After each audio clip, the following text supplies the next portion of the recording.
అదే RTV app వార్తల్ని క్షణాల్లో చదివే అవకాశం ఉంటుంది. ఒక న్యూస్ పేపర్, ఒక టెలివిజన్ ఛానల్ మీ చేతుల్లో ఎప్పుడూ ఉంటాయి. పార్లమెంట్ అభ్యర్థిగా నేను ఇంటింటికి పోతున్నప్పుడు ప్రతిస్పందన చాలా బాగుంది.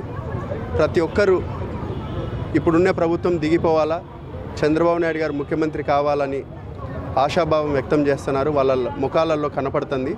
ఎందుకంటే ఈ 5 ఏళ్ళు పేద మధ్యతరగతి కుటుంబాలను ఏ విధంగా ఇబ్బంది పెట్టినారో మీ అందరికీ తెలిసిన విషయమే. కరెంట్ ఛార్జీలు, బస్ ఛార్జీలు, గ్యాస్ ధరలు, ఇంటి పన్ను, చెత్త పన్ను, ఇట్లా మరీ మున్సిపాలిటీలలో పేద మధ్యతరగతి కుటుంబాల మీద భారం మోపినారు ఈ ప్రభుత్వం. కాబట్టి ఈ ప్రభుత్వం ఎప్పుడెప్పుడు దింపాలా అనేది ప్రజలందరూ ఆశగా వెయిట్ చేస్తూ ఉన్నారు. ఈరోజు మే 13వ తేదీన జరగబోయే ఎలక్షన్స్లో ఖచ్చితంగా కడప పార్లమెంట్ అభ్యర్థిగా నాకు, కడప నియోజకవర్గ అభ్యర్థిగా రెడ్డప్ప గారి మాధవిరెడ్డి గారికి ఓట్లు వేయాలని మేము మా మేనిఫెస్టోని, తెలుగుదేశం మేనిఫెస్టోని కూడా ప్రజల్లోకి తీసుకొని పోయి పూర్తిగా వివరించి చెప్తా ఉన్నాము. సూపర్ 6 అనే కార్యక్రమాన్ని, బాబు షూరిటీ భవిష్యత్తు గ్యారెంటీ అనే ఒక ప్రకటన పెట్టుకొని మేము ముందుకు సాగుతూ ఉన్నాము.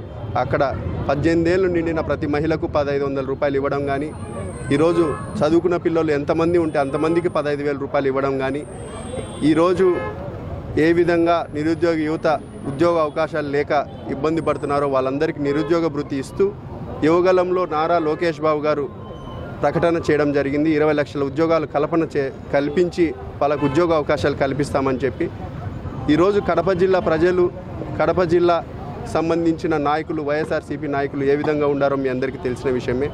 కడప జిల్లా దాదాపు 17 లక్షల ఓటర్లు ఉన్నారు. ఈ 17 లక్షల ఓటర్లకు కనీసం 1000 ఉద్యోగాలు ఇప్పించిన పాపాన ఈ ప్రభుత్వం పోలేదు. పేరుకేమో సొంత జిల్లా ముఖ్యమంత్రి, ఎంపీగా అవినాష్ రెడ్డి కొనసాగుతూ ఉన్నారు.